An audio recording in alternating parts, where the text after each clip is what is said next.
Okay, well, good evening to everyone that is joining us today, and welcome to the MEDIMAGZA Reimagined launch webinar event. My name is Clive Maestri, your host for tonight's celebration. For those who are joining us for the first time, though, MEDIMAG is South Africa's first digital medical lifestyle magazine, a space where healthcare professionals, medical students, and health-conscious individuals come together and explore intersections of medicine, lifestyle, innovation, and well-being.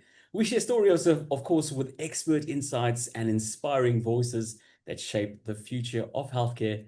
We started just a year ago as a small digital newsletter, believe it or not, an idea born out of passion for connecting the medical community in a fresh, engaging way. In just 12 months, though, we've grown that, from a humble beginnings into a respected platform delivering powerful content and building a vibrant network of readers, contributors, and thought leaders. Tonight, we're joined by a very, very special panel of guests, which I'd love to introduce you guys to. We've got Dr. Intokozo Nzimela, who's a clinical microbiologist. We've got Mr. Headley Lewis of CHOC. We've got Dr. Vikas Khrovia, emergency medicine specialist, as well as MEDIMAG's clinical director. We've got Joey Swartz, behind the scenes working quite hard for us tonight from Take Note Events. We've got Dr. Ngobile Manzini, who's a cardiothoracic surgery registrar, and of course, Sylvia Mplanga, medical events professional and African Health Excellence Organization. Now, together, we'll explore their insights, their connections to MEDIMAGZA, and of course, their visions for the future. So let's get this started.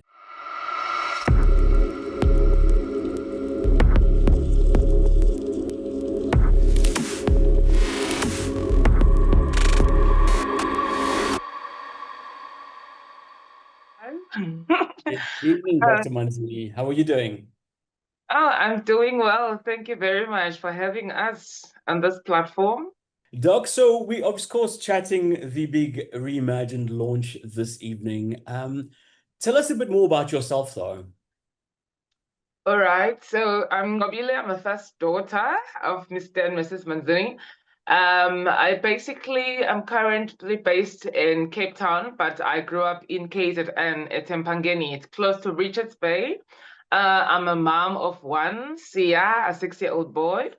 I am passionate about women in general, women's health, women's voices, advocacy for women's health, having their voices being heard, especially my female patients who feel like they have to hide how much pain they are in, things like that. And also to just go a little bit extra mile for women, especially because they are the ones that are usually overworked or hard worked, even at home, even if they're not in a work settings. They are the ones that harbor their symptoms. They are also the ones that are so much affected by disease spectrums, from mental health to cardiovascular disease to autoimmune disease. And these are all diseases that are very prevalent in females. And also, did you know that being a female is one of the risk factors, essentially, it's actually an identifier of it affects your outcome in terms of your healthcare. So that being a risk factor, an independent risk factor on its own, I think it deserves so much attention. So it's one of the things that I'm passionate about. And of course, being a cardiac surgeon, cardiovascular system for me is a big thing. So awareness, and then of course, I'm a mom, so I love mentorship and just living things better than I found them. So that's essentially what I think, and that's what I'm passionate about. No, that's wonderful, Doc. I think always whenever we've chatted, I've always said I've got so much respect for your trade as well, because it's something that I find so inspiring, especially the articles you write for us. But speaking of articles, and I know we chatted quite a while ago when we first were installed as ambassadors for African Health. What gave you the confidence to team up with MEDIMAGZA? So MEDIMAX and I share a similar sort of a passion, and that is giving out digital information to as many people as possible, especially in the medical community. And in South Africa, we are one of the now higher income countries. Previously, we've been a low to middle income country, but we're one of the countries where referrals or timelessly referrals are still an issue. So MEDIMAGZ, or pairing with MEDIMAGZ, essentially put us in a space where everybody or most people knows about who to get worried about and when to refer patients. And this will eliminate a whole lot of problems. And one of the issues which we may or may not get to later regarding rheumatic heart disease, referrals and early treatment is an issue. For patients to end up in my hands, it means they were not referred on time, or they were not treated on time, or they never sought health behavior or health care on time. So one of the reasons I had to be with you guys was I need to reach as many people as possible so that people don't get to die from preventable issues. No, absolutely. I know we were supposed to have our previous Zoom call as well based on rheumatic heart disease because it is the awareness right now. And touching on what you just said, how do you think your trade and your speciality would inevitably impact the community, Dr. Manzini? Okay, so right now, so I'm going to put it in two ways. So at the moment, I'm working with you in a primary setting where we are trying to get people to not have the disease. So meaning if people have throat infections, they need to go to doctors, and you're telling them when you have a throat infection, don't just sit it out.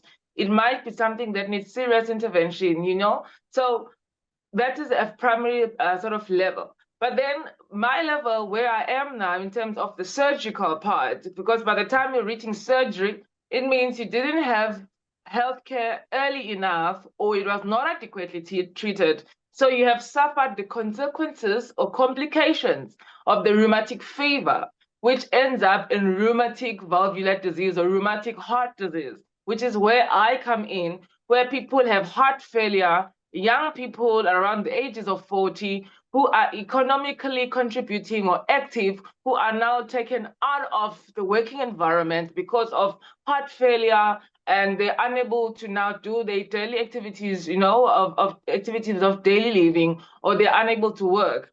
So where I come in is to basically restore the quality of life, where I do valve operations for this patient, these arrhythmias which are done with cardiologists, to basically try to now control a situation that has gone out of hand and bring back good quality of life of those people. Penultimate question, how has MEDIMAG assisted you in getting the message across, though? All right. So MEDIMAGZ is basically in a very wide sort of availability in terms of people. It's on Instagram, and currently we're now getting into doctors' rooms and general practitioners, specialists, which are people that all work with cardiothoracic surgery. And you will not believe that from a GP, a person that comes with a cough has a high chance of ending up in my table because of tuberculosis, of complications of tuberculosis, or chronic lung disease, or recurrent chest infections. They end up with destroyed lungs and they need surgery. And then you have people that have cardiovascular disease where they have heart failure, or they have angina, what we call heart attacks, and they need bypass operations. So all those GPs, all those patients are treated by GPs. And the other thing is, after we operate on those patients, we send them back to be managed by GPs. So having MEDIMAGZ as our intermediator, so to speak, in terms of information, is like one of the core things in our practice. No, we are honestly so glad to have you on board. I can promise you that your articles are, if not, some of the most favorite for our readers. Final question for you, Dr. Manzini, and this one I've noticed even working in the emergency center last year even. There are some doctors that when they're on shift, they have the most spectacular patients coming in. Why is that? What do you mean by spectacular, Clive? The most complex cases coming in on your table. Oh my God. Okay. So since I deal with lungs and hearts, I can have something from chest trauma, meaning someone with a blade that is stuck on their chest and it goes into the lungs and no one can take it out. They're all afraid to take that out. So that is the month-end special. When people interpersonal violences, we get that. Or a very sad one, essentially, is a 45-year-old male that is a leader or an executive in his company, has so much pressure, has so much stress, has uncontrolled blood pressure, poor lifestyle because of the demands of the job, and he ends up with something called an aortic dissection, which is a tear of his great vessels. And that lands up on my table and needs to be repaired or replaced, basically most of that aorta that is torn. So it can go from that or a heart transplant. Just to name a few. Well, thank you, Dr. Manzini. Readers, viewers, that was Dr. Manzini, of course, cardiothoracic surgery registrar. Thank you for joining us, but don't go anywhere as we continue our program. Looking for a magazine that's as dynamic as you are? Say hello to MEDIMAGZA, South Africa's first digital medical lifestyle magazine. MEDIMAGZA is where cutting-edge healthcare meets the pulse of modern living. Dive into a world of innovation, from the latest medical tech and expert wellness tips to trailblazing interviews with healthcare heroes. Not just health, we've got style too. Discover lifestyle, fitness, travel, and mouth-watering food features, all designed to keep you inspired, informed, and in control of your well-being. Available online anytime, anywhere. Stay connected, stay healthy, and stay trendy with MEDIMAGZA. Your lifestyle, your health, your way. MEDIMAGZA, where healthcare meets lifestyle. Subscribe now and join the revolution.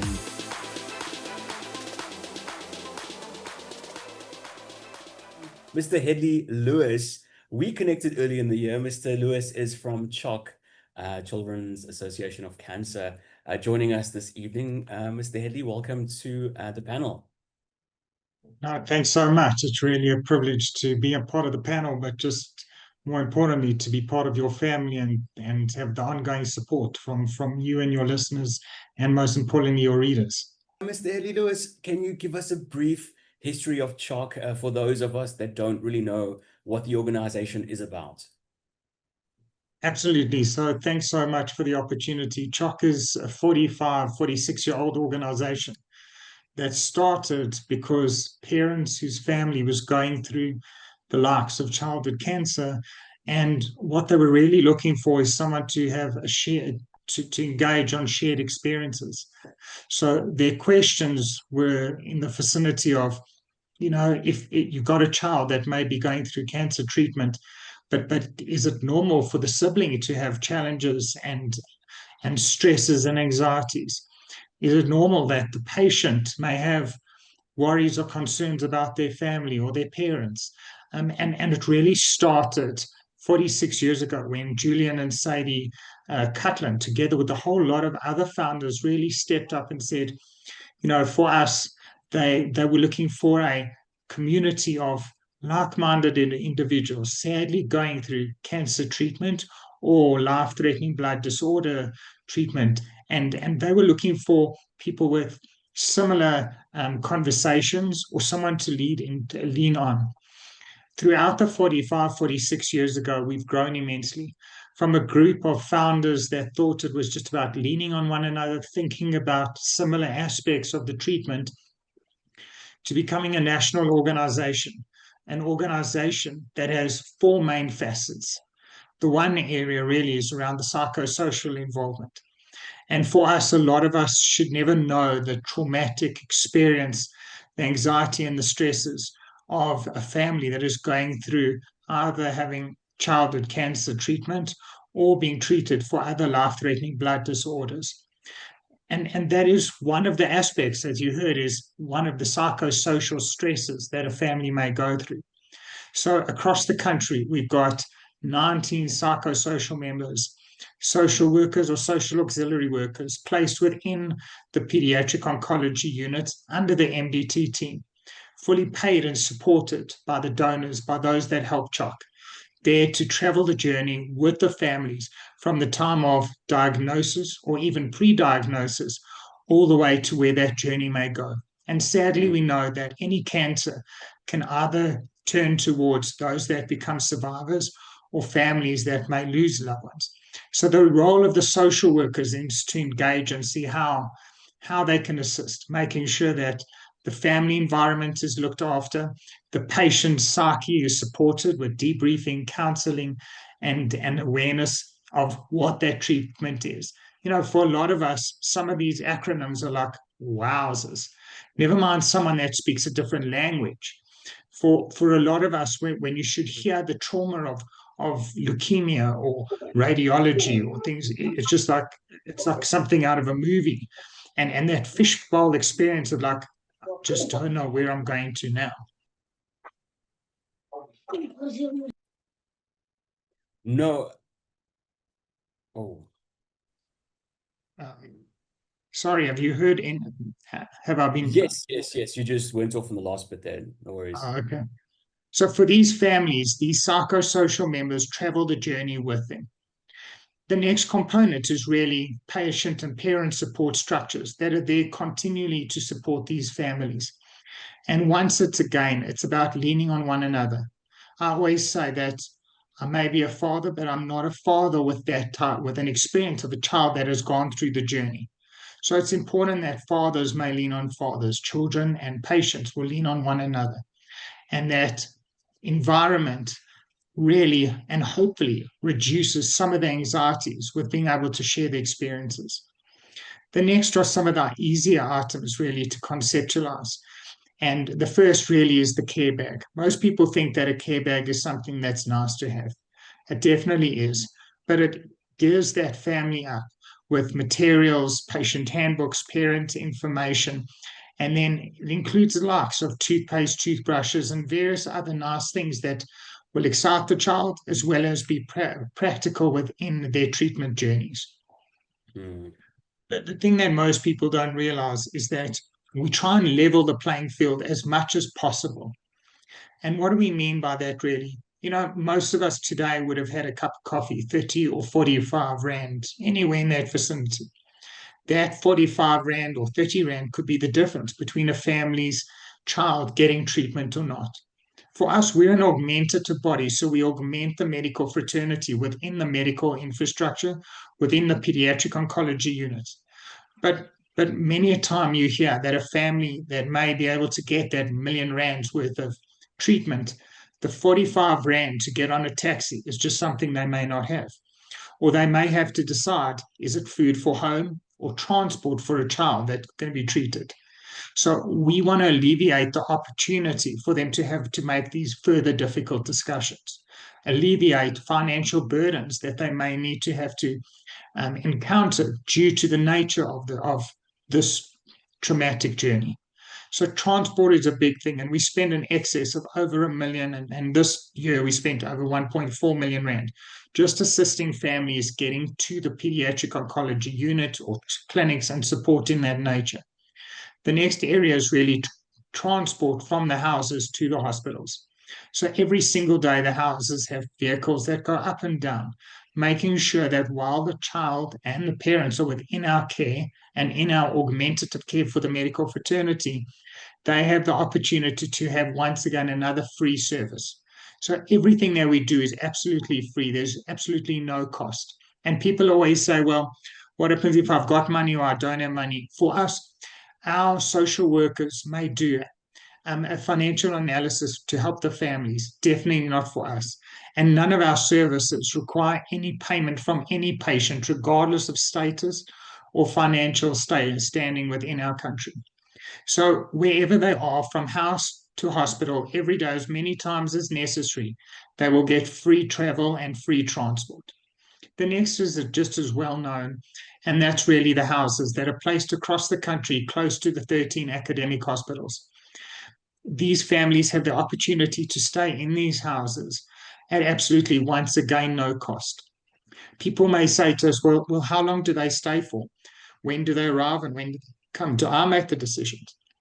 And I'm one of the lucky ones. I don't make any of those decisions. The decisions are made purely by the MDT team, the multidiscipline team, together with a psychosocial member of staff. They'll decide when's appropriate, when for them to go home, and how long to stay within the houses. So most people will say, well, how full is your house? Our house is as full as the needs of these families that are within the vicinity. Within the houses, these families will receive nutritional meals. And we always say that, and most people resonate with the fact that it's hard to treat a child that doesn't have food. It's very hard for a child to heal if they don't have the appropriate nutrition. So whatever the nutritional needs are, the 3 meals, the food to go to the hospital, food to go home or come, CHOC supplies that 100% to these families within the gambit of a home facility that is really going to be part of their life, hopefully for a short time, but if necessary, a long period of time. Sadly, if a child does pass, one of our main areas is to say, well, you may need money just for airtime to contact your reverend, your priest, contact another family member. So we give them a small amount of money to assist them with that in the form of 1,000 Rand. For anyone that doesn't know, 1,000 Rand does not support a funeral. It's just a small amount of and a token to say, we see you, we are there with you in the next part of your journey, and let's help you. The psychosocial team are constantly assisting and supporting. And the latest and the newest program that we have is the education program, which is in support of the High School Africa, where we know that these children are out of school sometimes for very long periods. So in order to bridge the gap and reduce their educational gap just slightly, because we're not the full complement, we partnered with the High School Africa team, who's part of the core group, and together with these iPads and instrumental learning opportunities on the iPad, which is specially designed within curriculum, it's there to assist and support these families and specifically the child in that time. Most people don't realize that. I think children do want to learn. They crave knowledge, but just as much as they crave it, in this environment, it will distract them from a traumatic environment. The other 2 areas is really around education and awareness. For us, the one thing that you'll know about CHOC is that early warning signs, early knowledge of the disease can lead to early referral and we hope best possible prognosis. In our country, one of the tough environments is that children are not referred timelessly, making the challenge of treating it so much harder for the true heroes that are in the hospitals. The heroes are the doctors, the pediatric oncologists, nurses, and the allied therapeutic members, just to name just a few. So early warning signs, knowledge is key. Sometimes it's also about destigmatizing. Most people don't realize that cancer actually exists in the likes of a child, 2 week, 2 month, 2 years, all the way up. So one of the things is for us to explain that children can get cancer. You know, as a father, I couldn't conceptualize the idea that such a young being could have to go through such trauma, such anxiety, such stress of childhood cancer. And that's one of the things. A lot of people refer to cancer as either an elderly disease or a female disease. But the one thing we know about cancer is cancer doesn't discriminate against race, religion, color, or creed. And we need to shout that as loud as possible because we encourage communities, to not ostracize, bring these families as close as possible, unite and support them through one of their most traumatic journeys of things. And then finally, the last component is really about advocacy. So as you unite all these components of where we've come from and who CHOC really is, we say to the MEDIMAGZA community, everyone has the opportunity to join the movement, to join our organization. And it's not about money. It's about saying, these are some of the tools that you can engage with your community and your colleagues, because you never know. One call, one message, one social media platform can be the difference between early diagnosis or late diagnosis. And that's why I'm so privileged to be here today. So thanks so much. No, thank you for that all-encompassing news on everything you guys have been up to. I know we linked up earlier this year when it was Slipper Day initially, and we did have a chat as well. From CHOC's perspective, why do you think it was so easy to partner up with MEDIMAGZA? I think your values are in the right environment. And I think that's the key. I think that MEDIMAGZA says that they want to spread factual medical information. They would engage with one area, maybe the medical fraternity. But if the public want to read and engage, they have an opportunity to read facts from factual individuals and from individuals that are well versed and with clear accreditation. For us, why it was important for CHOC to engage with an organization such as yours is it allows us, just as we augment the medical fraternity with helping to reduce patient treatment abandonment, helping to support these families while they're treated by the medical fraternity. I think that what your magazine, what your members, what your leadership decided, and most importantly brought out your values, is to say that just as we augment in the medical fraternity within the hospitals under the auspices of the National Department of Health, so too do we have a place to join the journeys of communication, education, and knowledge. And most importantly, to be the voice of the patients and the families. Because as our survivors and as the community always says, nothing for us without us. So I think that it's the alignment of your values, your structures, and just as importantly, the knowledge that civil society, patient treatment groups, patient support groups can unite all for one mission and vision, and that's to see every family and patient have the opportunity to have the best treatment and, most importantly, comprehensive treatment. No, thank you so much. And lastly, Hedley, how can someone get in contact with CHOC in terms of a charitable cause or in terms of just following you guys to see what's next on the agenda for CHOC? So thanks so much. So we've got very easy platforms. One is our website, choc.org.za. And if you take anything away from today, whether it's from how Sadie Cutland started the organization to where we are today, it's about knowing choc.org.za. So either learning the early warning signs, being able to refer a patient or support to any of our social media on Facebook, Twitter, LinkedIn, Instagram, to name a few. And most importantly, if anyone wants to make a donation or contribution, that's also really appreciative. But just to join the engagement process. So we look forward to continued support, and we just thank you and your organization for the constant support. Oh, thank you so much for your time, Mr. Lewis, and we really appreciate having you on board as one of our partners as well. So congratulations to all the work you do. I know it doesn't mean a congrats is a good thing, but hats off to everything CHOC stands for. We are definitely backing you. Thank you so much for your time as well.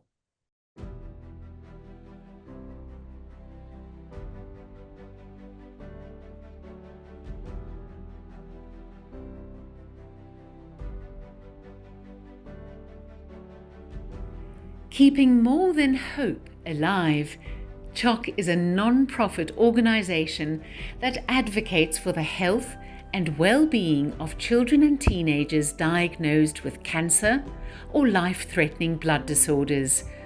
The passionate and dedicated staff and volunteers of CHOC aim to save lives through early detection and comprehensive support programs for the families affected by cancer.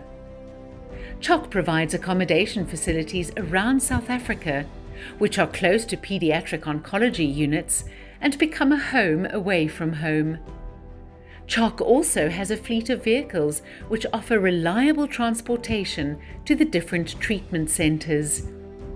We offer psychosocial, emotional and practical support as we augment with the various medical fraternities. We also provide awareness and education on childhood cancer and life-threatening blood disorders. If you would like more information, please visit our website at www.choc.org.za. Next up on our panel, we've got Dr. Ntokozo Mzimela. She is a clinical microbiologist, aka MEDIMAGZA bug doctor, who's been with us since the start. Welcome to the show, Dr. Mzimela. Good evening, Clive, and everyone here tonight. I apologize for earlier on. I had trouble with the audio, but thank you for the warm welcome. Dr. Mzimela, Tell the audience and our viewers who you are, what you do, as if the international circuit don't know who you are already. Introduce yourself to us. Okay, thanks, Clive. As you mentioned, I work as a clinical microbiologist. So yes, I'm MPCHB, but I specialized in microbiology, qualified in 2019. So I work for Lancet Laboratories in Johannesburg. I just started now in July. So before that, I was working at Nelson Mandela University's New Medical School, where I was teaching pathology to third-year medical students. So I'm often called back doctor because of the passion that I have for infectious diseases and health education. And I guess that's what brings me here on board with this amazing team from MEDIMAGZA. So I do have other hats that I wear apart from my daytime job. I also founded an organization called the Unbreakable Soul that's internationally recognized that just teaches on health education for infectious disease and medical health. I always say I do it the African way because I simplify it for an African child so they can able to comprehend and apply this knowledge. But I also serve as African Health Excellence Ambassador President, which is an organization that recognizes and empowers healthcare professionals. No, that is incredible. I mean, we've also been following your journey since the beginning, and I can tell you your column is one of the favorites in the magazine and everyone else's. But when everyone says bug doctor, it's so synonymous with who you are and everything you stand for. So thank you for that. Tell us, Dr. Nzamela, why was it so easy for you to partner with MEDIMAG when you were asked about the opportunity? Um, I chose to collaborate with MEDIMAG because we are aligned in values. So it was really a perfect platform for me. As I've already mentioned, I'm very passionate about health education, especially at community level. So the MEDIMAG actually gave me a platform to enhance my vision of empowering communities with accurate health information. But additionally, I felt it will be a platform where I'm able to also engage with the younger doctors as well, so as to help them with the knowledge. So basically, just the alignment in values made me agree to this task, to this job for task Okay. of being part of the MediMec team because I saw an opportunity to be able to engage with diverse audience and always to be able to bridge the gap between us and the community because that's the gap I identified that since we sit at the lab, there's a big disconnect between us and some of the healthcare practitioner and the community as well. No, that's incredible. Thank you so much once again for partnering with us. Doc, what's been one of your favorite highlights of being part of the MEDIMAGZA family so far? It's just having an opportunity to expand on what is shared on TV or social media platforms. Like this year, remember, we had that outbreak, the hand, foot, and mouth disease. It was in KZN. So there was lots of cases that were coming up. Must say I enjoyed it was in parallel to what the KZN Department of Health was trying to spread the right messages and calming people because everyone was scared. You know how there's always confused with the cow's disease, the head and foot. So there's always that confusion when that comes along. So I kind of like enjoyed that opportunity to be there using the MediMec platform to just spread around the messages, curbing the misinformation, and just to actually write, for me, it's more of a storytelling platform. So I've enjoyed telling stories about history of all these infections that I've been talking about. So it's been really amazing to actually, get to tell the stories of infectious diseases, which I find exciting. I know it's not exciting when you're sick, but I find it exciting to be able to narrate them and give insights and help keep the spread. No, so just a quick one, and I don't want to give too much of our bumper issue away, but you do touch on the Mpox update for 2025. If you can summarize a takeaway from that article for our readers to indulge further in it when they do get a hold of the magazine, what would be some of your takeaways from that article? I think mainly for this article, I brought it up because there was a circular that went around from the NICD when they were sharing the good news that now we actually do have a vaccine. So I think most people didn't know about it because they were saying like it's going to expire, like people should be able to go and get the vaccine. And there were categories of people that are. So in the article, I do mention that who qualifies for it, especially the healthcare workers that get exposed to it. And remember, it's one of those diseases that we still not well informed about. So in this article, I do go in depth on how you get these diseases, who gets it, who is at high risk, and where you can go to get a vaccine. So it's good news for healthcare practitioners because now they can know what they actually do have access to the vaccine in South Africa, because once you've got the vaccine, and then it will prevent you from transmitting the infection, because it's one of those that are very easy to miss. And I do cover a lot about this new strain also that was shared as well. So that is also covered in this upcoming article, but not to spoil, yeah, the upcoming. So yeah, in a nutshell, that's what I share on the upcoming article. That is brilliant. I can tell our viewers and our readers, working on your pieces, especially this one, it's incredibly informative.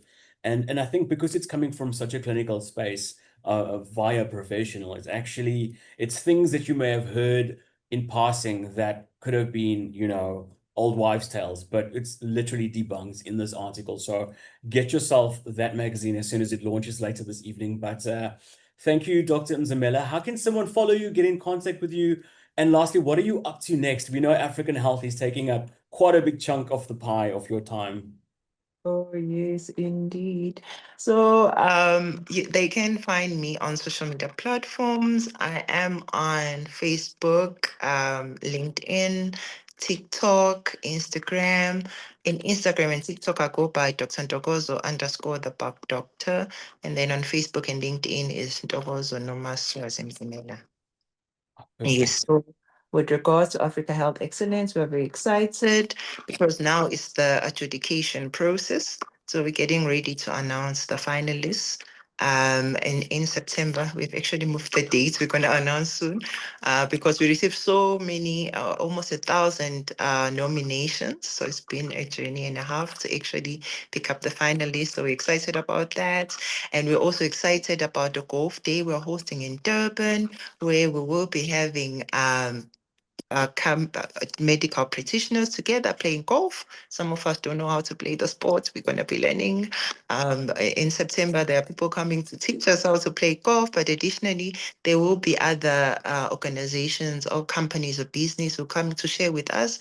As like Medibag always say, we must learn a balance in what we do. So we aim to teach our healthcare practitioners how to take care of themselves, how to unwind amidst the networking session that we're going to have. So yeah, that's the two main things that are on the pipeline for Africa Health as we get ready for our big events in November in Durban.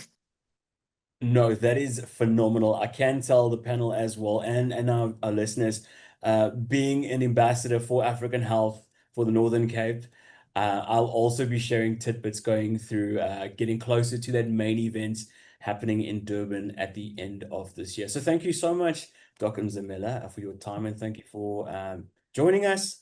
Thank you for your input. Thank you for your clinical knowledge. We really, really appreciate you at MEDIMAGZA. Okay, thank you, Clive and Tim, for the opportunity.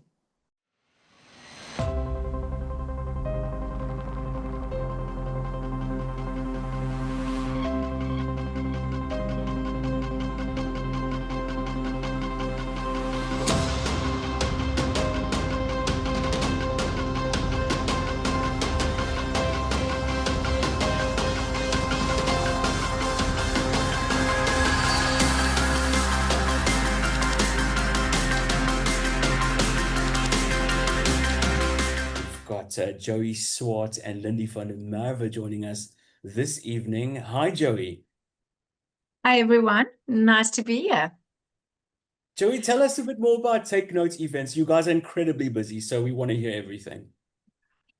So Take Note Event Management is a company, a events company, a professional conference organizing company that deals mainly in the medical industry. We specialize in medical conferences, but we don't just do conferences also for clients. We also do our own conferences. We curate our own programs.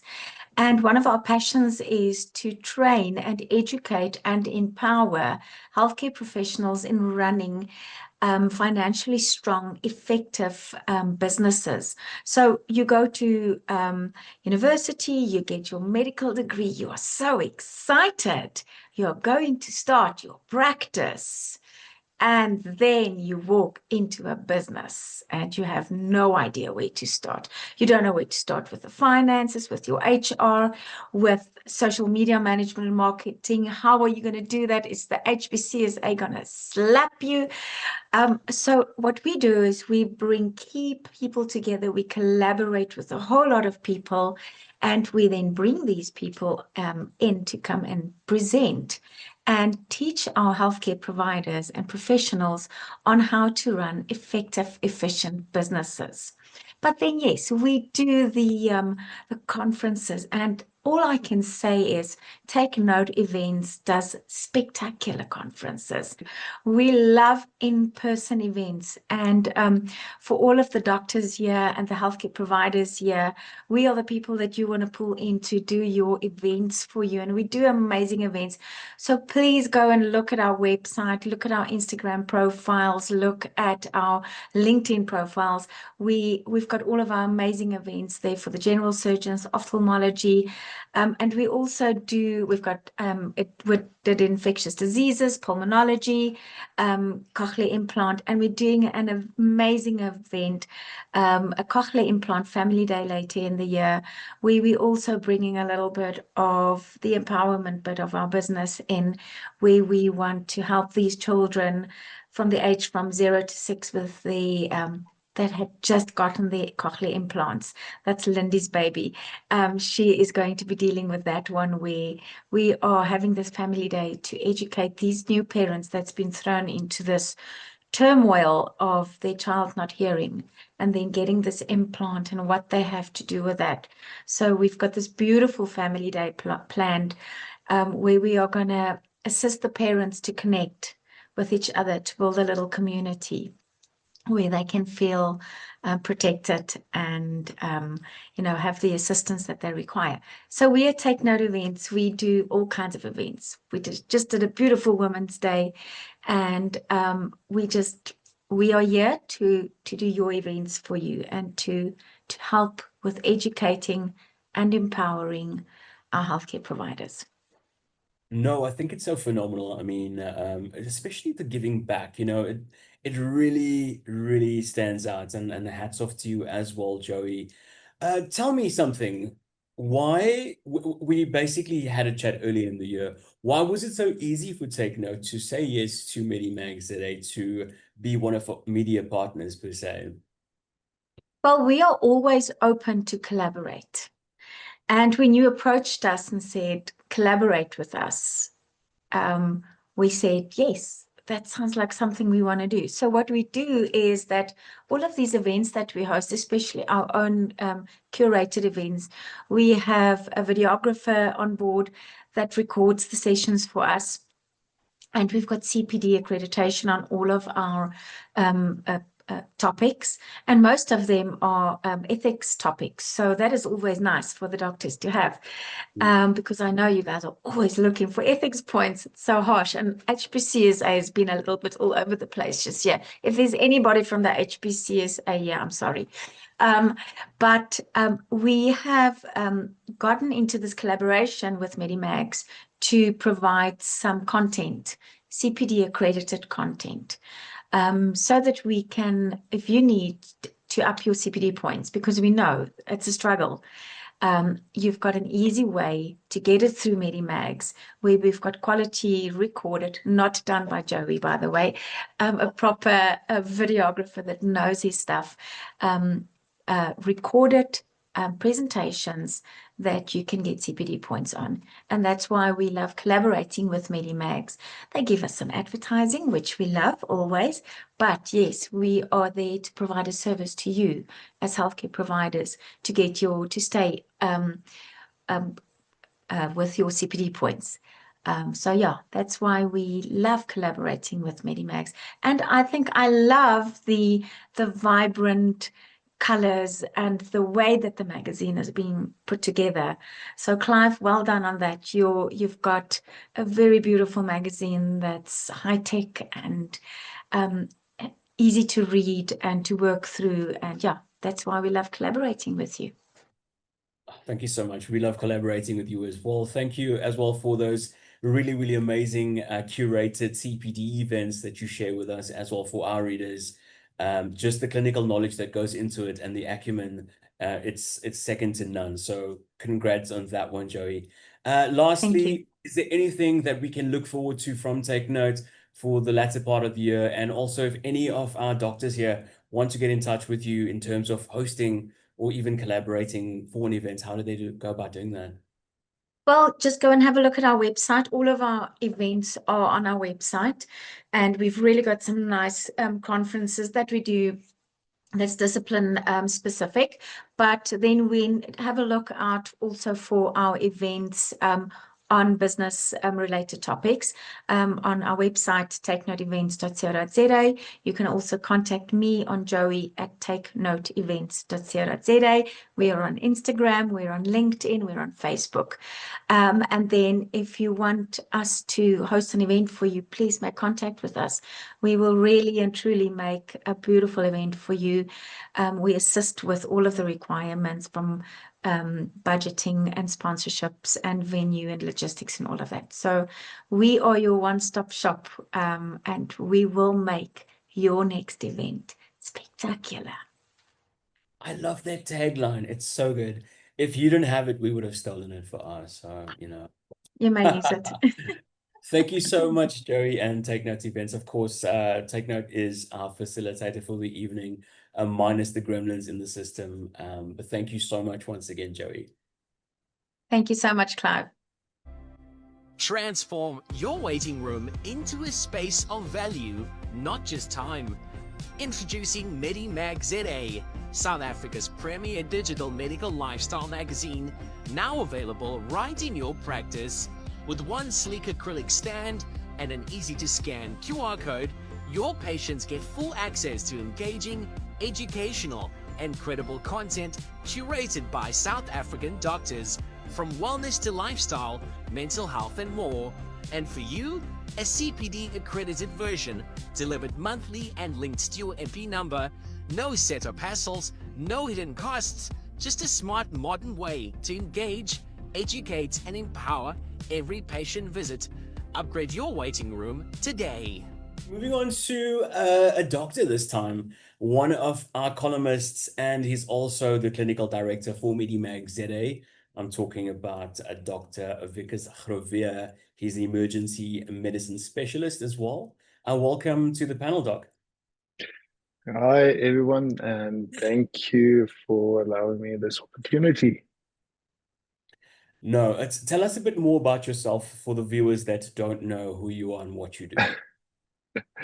Well, at the moment, I am a trained emergency specialist at a hospital, a public hospital actually, in Kimberley.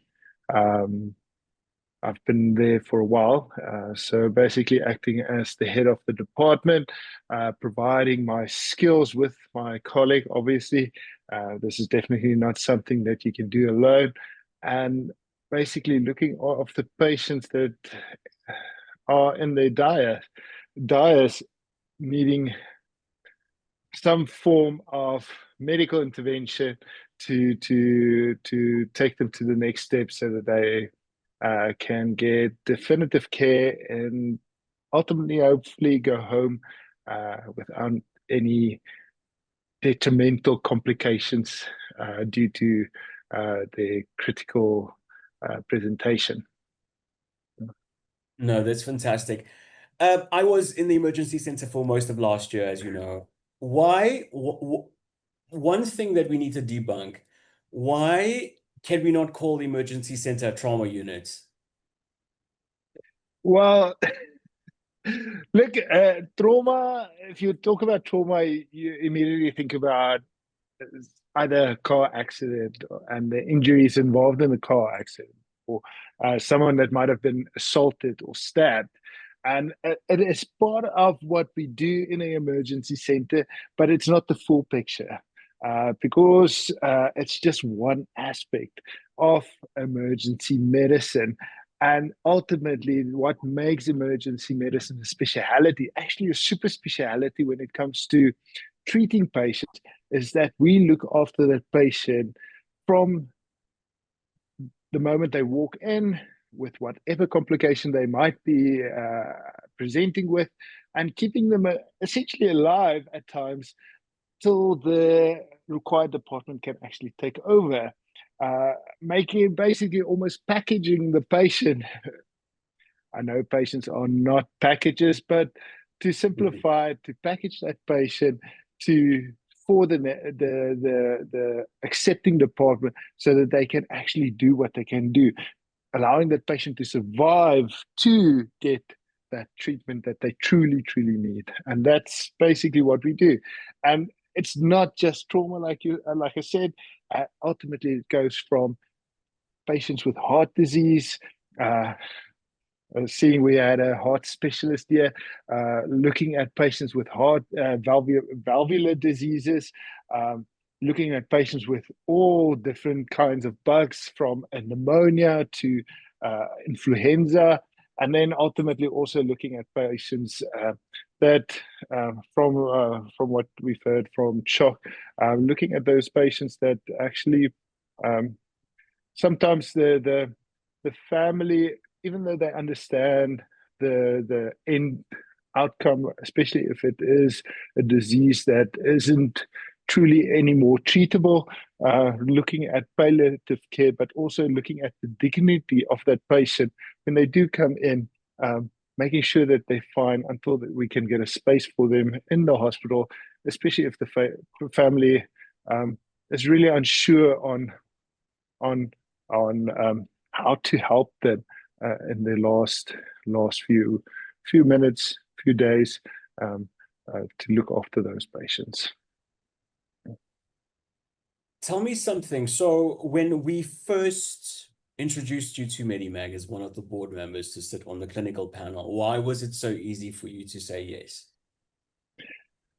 Look, my specialty, emergency medicine, it changes so fast, and ultimately a platform where you can actually give insight on what emergency medicine is, resuscitation, the aspects of resuscitating a patient, but also looking at team dynamics, looking at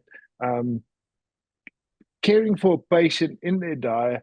I think MEDIMAG provides a platform not only to talk about new possibilities in emergency medicine, but also to actually talk about, or write about, in this case, about how some things, even though at times when the patient maybe doesn't make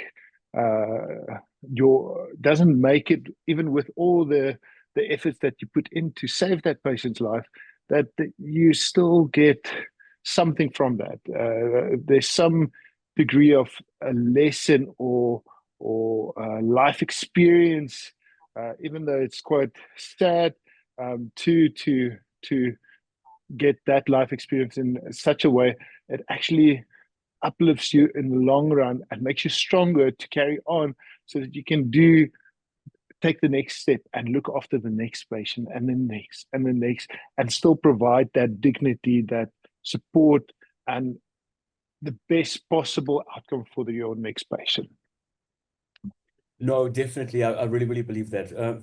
Of course, thank you for being a clinical director of the board as well. We really value your input for MEDIMAGZA.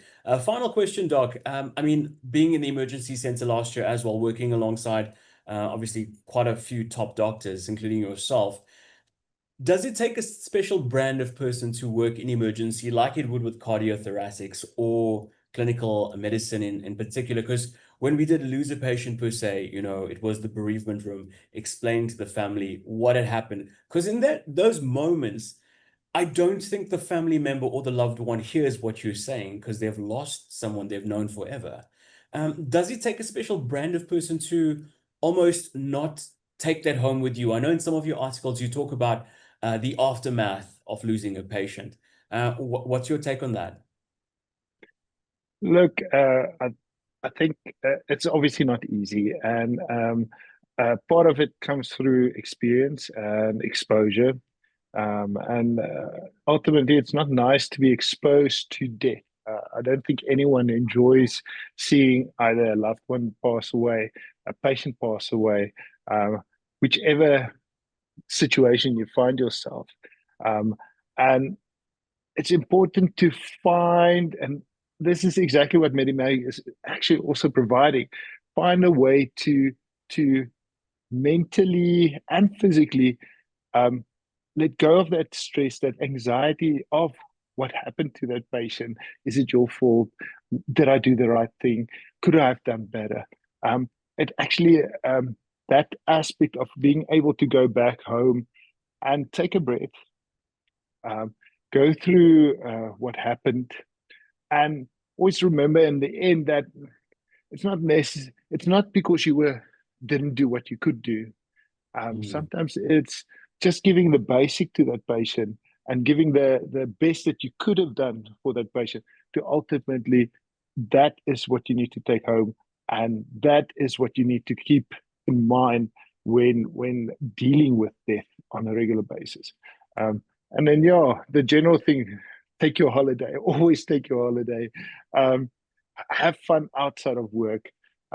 Never just focus on work.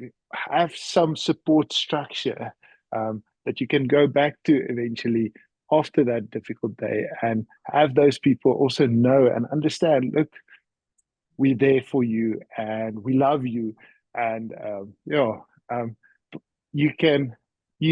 in a safe place when you leave the hospital. So essentially, takeaways: doctors are also human.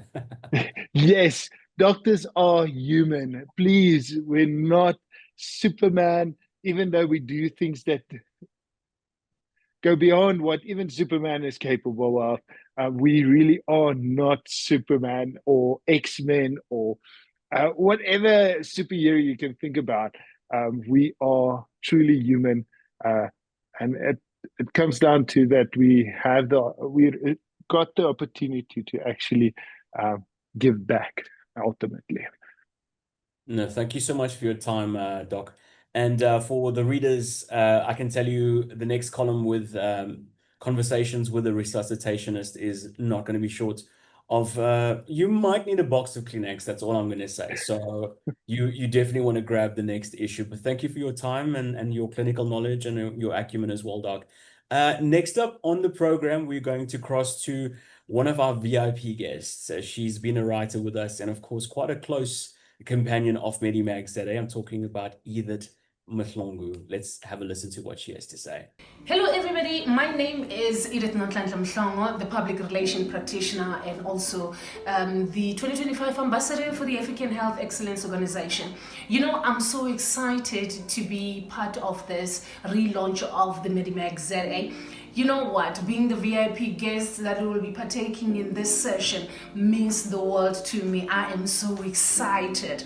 When you ask me a question as in why or how did I actually find it interesting to be part of the family of this magazine, you won't believe the excitement that I have, because when I actually wrote the article for the magazine, it was such a great honor because I was writing from a specific angle and, spotting a particular topic that was about beds, which is one of the spiking topic that we come across, especially in winter times, because in every home, everybody wants to find themselves warm, and they happen to be using heaters, hot water bottles, happening to overload their electrical circuit whereby at some point, without a blink of an eye, there is fire, whereby so many families are affected. So it was such an interesting topic, I must say, because I was really covering the certain aspect that is actually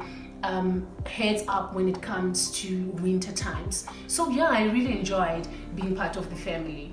I would definitely recommend this magazine and refer more medical professionals to be part of this fantastic magazine, because it is, you know, educative, it is making you to be well informed, and it's always, I'm saying always deliberately, makes you to think out of the box, because you know the information there, and particularly with the articles that were properly researched, it actually makes me to be confident to say this is the magazine that can be read by any articulate person. So for me, I say MEDIMAGZA, it's a way to go. Oh, you know, being part of MEDIMAGZA family means a lot to me. It means the world, actually, because you know, this is where I learn a lot about myself as a writer. I learn a lot about myself as a public relation practitioner. You know, sometimes for me, I would refer MEDIMAGZA as a mirror to reflect on the good and the wrongs that I'm doing.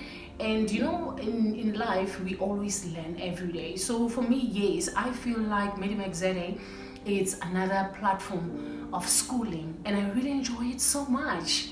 You know, for me, I think, yes, MEDIMAGZA is such a great platform where both medical and lifestyle can be shared. Let's just take a look at the cover page itself of MEDIMAGZA. I'm telling you, it allows any informed opinion, you know, to have a say. And according to me, when I look closely at how professional the magazine is, how colorful it is, how attractive it is, it actually, the cover page on its own actually says to you, open me and read more. I think if you can visit MEDIMAGZA page, you will totally agree with what I'm saying. The cover page is just selling itself before I can even, you know, have any words attached to it. So to me, that particular fact that, you know, people are allowed to have their informed opinions from a particular reference, for me, it's you know what, it is a given ticket to say, guys, MEDIMAGZA, it is the best place to be in. And what I love mostly, again, is the fact that MEDIMAGZA also allows advertisements, you know, to be there. It also allows the part of marketing. So I'm telling you, it is actually open for everyone who wants to partake to it. So if you're in the medical field, I am telling you, you are not lost. MEDIMAGZA, it's a beautiful home to find yourself resting in. Thank you.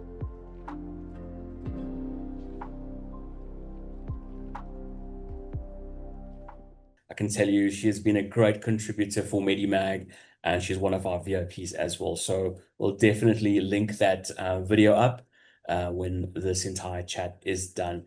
Let's cross over now to the big launch, which is what we all here for basically at the end of the day. It is the unveiling of the bumper issue of MEDIMAG Reimagined. Let's take a look at that video.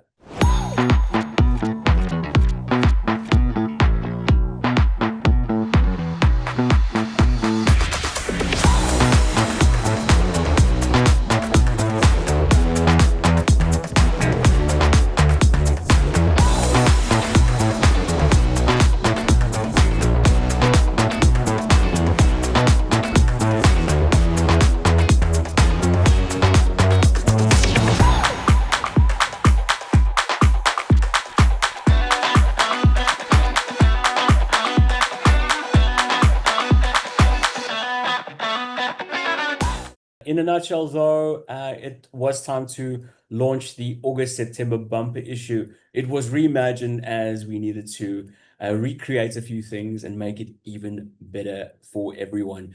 I think it's time to go to a bit of Q&A sessions with the guests in our lobby. If anyone has any questions for our doctors or Mr. Headley, you can go ahead and ask it in the chat and they'll gladly answer for you. We've got a 10-minute chat window. This one's for Joey. Take note, do you only do events for the medical industry? No, we do any events. You tell us what you want and we'll do it. Or we'll try. We've been involved with the golf day. We had a beautiful Women's Day event on Saturday.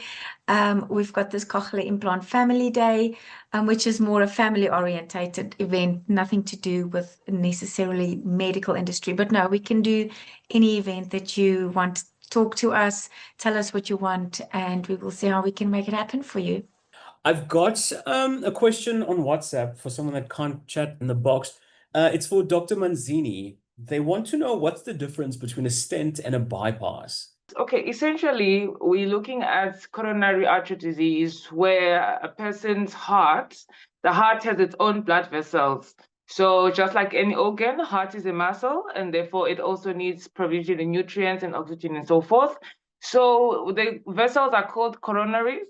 So when one of those block, there's two on the left and there's one on the right.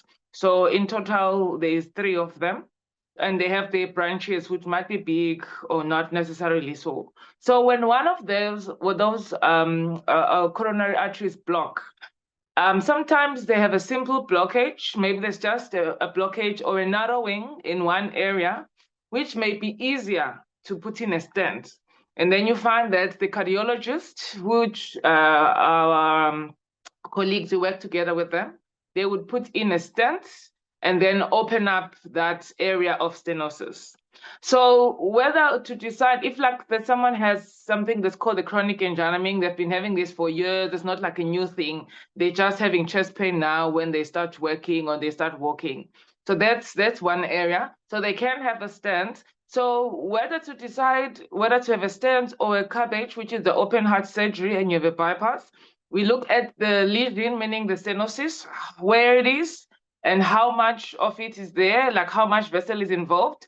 And also, if it's in a branching area or it's in a simple area for the stent to be easy to deploy, or is it a very complicated narrowing? Also, is it in one vessel or in multiple areas? So all those things basically affect if you use a stent or the open heart bypass. So what is the difference in terms of the procedure? The procedure itself, one is done in a cath lab, which is the stent, where a patient is taken to a hybrid theater. There's a machine that we call a C-arm under fluoroscopy, meaning it's like an X-ray like machine. You are sleeping or they give you conscious sedation, and they put either through your radial artery, which is the forearm, like I don't know how to put it. It's basically where your forearm and your hand meet, the top side of that. There's an area we call the radial artery area. So there they can use that, or they can go to the groin. The groin is where your torso meets with the legs, just where your legs leave your body or where they enter your body. So there is also femoral vessels. So we can use that or any other basically big vessels to put in catheter. And through this catheter, it's like a keyhole procedure, you deploy the stent into the heart. And that versus the open heart, where you go to an open heart theater, a major, bigger theater, bigger than the hybrid theater, where your chest is actually cracked open with a saw. I know it sounds scary when I describe it, but you are usually asleep and there's general anesthesia. So we open your chest, and then we use your body's own blood vessels. So we can use the inside part, it's called the internal mammary artery, which is the artery that supplies the blood vessel. And we also use saphenous veins, which are found on your legs. And recently we are using more and more of the radial artery, again, that same area on the palmar face on your forearm. And we use those to create bridges using those vessels to bypass that lesion. So if you think of it, if a river is blocked somewhere, you will create another path for the water to pass. So essentially that's pretty much in a nutshell. I hope it sounds clear to the listener. There was definitely a thumbs up on that one, a lot of agreements. We've got one from Sultana. Doc, you mentioned rheumatic fever. Can it cause heart conditions? Yes. So rheumatic fever is like a predecessor of rheumatic heart disease. So what is rheumatic fever? Rheumatic fever is fever which is caused by bugs. Dr. Bugs will actually come in here. She can tell us more about the bug itself. But it's a basically group A beta hemolytic streptococcus, which is a kind of a bug. Dr. Bug will give us more info on that. That causes destruction on body tissues. So it can be involve the joints, it can involve the what you call the skin, and therefore on the heart and the different layers of the heart. So in my area, we deal with it when it becomes a rheumatic valve disease, which means it has caused an infection into the valve system of the heart. So the valves are basically between the chambers of the heart. The heart has 4 chambers, the top 2 and the bottom 2. And between the first right and the left, between the right top and the right lower and the left top and the left lower has valves. And also we have valves that are going to great vessels like the aorta and another one called the pulmonary artery. So either of those, 1, 2, or 3, all 4 can be affected. But what we've seen in South Africa mostly is involvement of either the mitral, the aortic, or both aortic, mitral, and the tricuspid valve, which can either cause narrowing or where we have a stenosis, or it causes leaking where we have a regurgitation. And initially, these can be treated medically using anti-failure therapy, but subsequently, the heart fails and recompensates to a point where it can't do that anymore, and it actually needs surgery, which is when we come in. Wow, fantastic. I hope that answers your question, Sultana. There's a thumbs up there. Dr. Mzimela, this one's for you. It's the last question we're going to take. It's about the conjunctivitis article that you'd written a month ago. They want to know, when it comes to bacterial versus viral conjunctivitis, what are the key diagnostic indicators you look out for? So how we differentiate the two, usually with the viral infections, they're usually quite milder. They do involve both eyes, but sometimes one eye. But as opposed to bacterial infections, you will have that thicker discharge in your eye when it comes to bacterial infections. And it will be, and bacterial are usually worse, and those are the ones that we often see would all cause the spread, which will spread much quicker. But typically, we usually see with that thick, cause bacteria called the thick discharge, sometimes pussy, and your eyes will be tight with the bacterial infections. Yeah, those are the main characteristics that we differentiate both. That helps to differentiate both of them. We're going to head toward our vote of thanks now as we draw close to our program. I do want to mention that I've posted in the link for the MEDIMAGZA store. As a pre-sale, we've got a discount on that CPD version from $249 to only $195. So if you do want to grab it, you can. And also the non-CPD version is only a 49 Rand on the store. Dr. Javier, you can go through with your vote of thanks. Thank you so much. Hi, everyone, again. If you still don't know who I am, I'm Dr. Vikas Javier. At the moment, I'm assisting MEDIMAGZA as clinical director. I also write for MEDIMAG. But most importantly, I just want to give a heartfelt thank you to everyone that was involved, especially our panel of doctors, Dr. Mzimela, Dr. Manzini, our media partners, especially Medical Events, African Health External, and Take Note. And then definitely a heartfelt thank you to causes, CHOC, and then Pilu Foundation. I think they do an amazing job in helping families and our patients that come through to us. Very big thank you to our facilitators, Take Note Events, Joey and Lindy. We really thank you for your assistance in allowing us to acting as our host for this webinar, and made it, even with the gremlins, I think it went quite well. So yes, thank you very much for that. And then for each and everyone else in this chat, thank you and greatly appreciate you joining us and presence. We could feel the energy from everyone and the excitement for this launch. I'm very excited about this launch, and hopefully, important thing, MEDIMAGZA exists because of the community and allowing people and health professionals and the wider community involved in medicine and the medical fields and whatnot to come together and allow us to move forward. So thank you. Thank you very much, everyone. And I hope everyone has a beautiful night. Thank you very much. Oh, fantastic, Doc. Thank you so much for that vote of thanks. And yeah, just closing off, thank you to everyone for being a part of the MEDIMAGZA family. Thank you for your articles. Thank you for your input. Thank you for your clinical knowledge. I think it goes very, very far when our readers do take away a lot of stuff from those articles that you write. It also sheds a light on a lot of things that they are scared to ask their own doctors. So I think it's a big thing when they're able to read something that's definitely applicable to them. So hence we say MEDIMAG is curated by South African doctors for the South African public because it's real life situations we talk about and it's the South African public that we know. Thank you so much for everyone joining us tonight and thank you for your time and we look forward to our next online chat or maybe even in person. But like I said, the August-September issue is out tonight. So be early and grab your issue.